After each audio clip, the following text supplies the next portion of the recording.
A power shift is happening right now.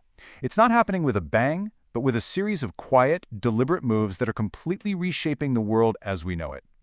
You know, there's this ancient warning, but it's not ancient history anymore. It is happening live right now. The one doing the mocking is now on their knees. And here it is, the central contradiction. Publicly, Donald Trump's press secretary, Caroline Leavitt, is out there trashing Ukraine, saying they're draining America's weapons. But behind closed doors, the administration is admitting that these Iranian drones are a much bigger problem than they thought, and they're begging for help from the one country that knows how to stop them, Ukraine.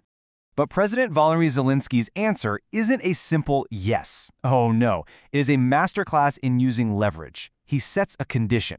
He says, you want our help? Fine. Help us end Russia's war. Protection for protection. This isn't a plea. This is a cold, calculated move from a leader who knows suddenly he's holding some very powerful cards.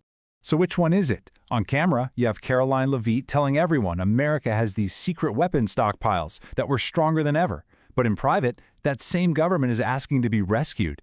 This crazy inconsistency forces you to ask a pretty simple question. Is the United States actually powerful, or is it just pretending, trying to hide the fact that the cupboards are bare? And this is just a fatal strategic mistake. It's like Machiavelli 101. You can't look weak and divided at the exact same time. It's like sending up a flare to all of your rivals, basically screaming that you've lost control of your own story. It's an open invitation for them to come and test you. And when a leader looks weak, the world doesn't wait around. It circles like a shark. This internal mess is now creating massive external consequences. And suddenly, all the warning lights on the global dashboard are flashing red. Qatar, one of the biggest energy suppliers on the planet, just shuts down its natural gas production. Then, key oil refineries in Saudi Arabia, the UAE, and Iraq just go dark. China stops exporting fuel. And while all this is happening, North Korea is firing off new cruise missiles, and entire countries, like Cuba, are plunging into blackouts. This isn't random. It's a system shock. And right at the heart of it all is Iran's strategy. See, they don't need a massive army. All they need is persistence, a steady drip, drip, drip of fear. Just enough pressure to threaten the global energy supply without starting an all-out war. It's designed to exhaust their enemies, not blow them up. While Washington is making loud noises, Iran is making quiet moves, and we all know which one usually wins. And now, this is the moment. This is the pivot that could change everything. While Washington looks confused, China's foreign minister, Wang Yi, just steps right into the void. He's not making threats. He's offering to be the grown-up in the room. He's offering to mediate the crisis. And just look who's picking up the phone. Saudi Arabia, Qatar, the UAE, Bahrain, Jordan, Oman, Iraq, the list goes on.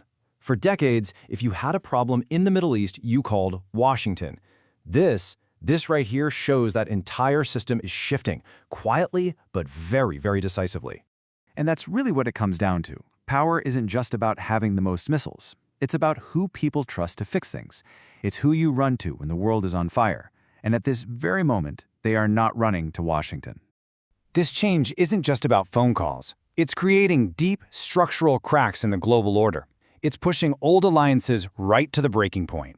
Then, in a massive escalation, the United States sinks an Iranian warship, the Denna. And this isn't some minor skirmish. This is the first time a warship has been taken out by a torpedo since World War II. Nearly 130 sailors are dead. And Iran's response? It's chilling. The diplomat Abbas Araghchi doesn't scream and yell. He just calmly states that the U.S. will bitterly regret the precedent. He's not talking about revenge. He's reframing the whole thing, saying America didn't win. It just stupidly broke the rules of the game for everyone. Which really makes you wonder about the motive, right? Was sinking that ship a calculated show of strength, designed to put everyone back in their place? Or was it a moment of pure panic from a power that feels the walls closing in? And then the stakes get even higher. NATO says it intercepted Iranian missiles near Turkey, and immediately you hear whispers of Article 5, the clause that says an attack on one is an attack on all, a potential world war. But Iran just says, nope, wasn't us.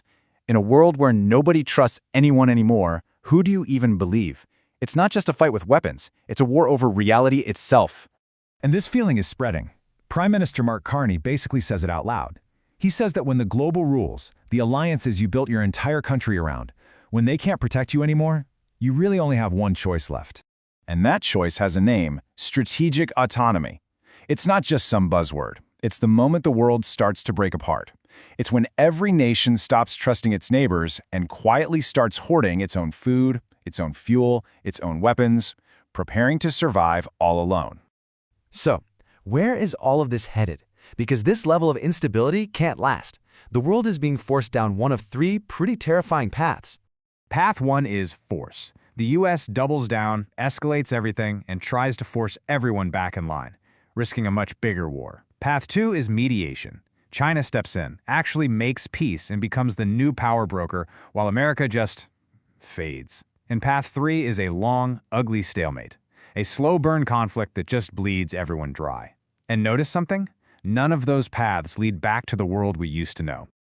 And that's the real warning here. Empires don't usually vanish in a single explosion. They erode. They rust from the inside out, hollowed out by their own contradictions. Which leaves us with the most fundamental question of all.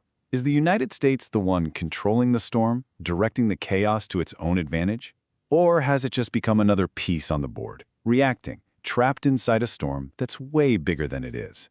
You know, Machiavelli would boil this all down to one question.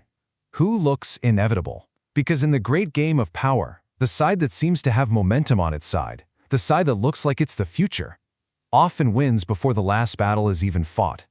So you have to ask yourself, who looks inevitable right now? And that leaves us with one final, very chilling thought.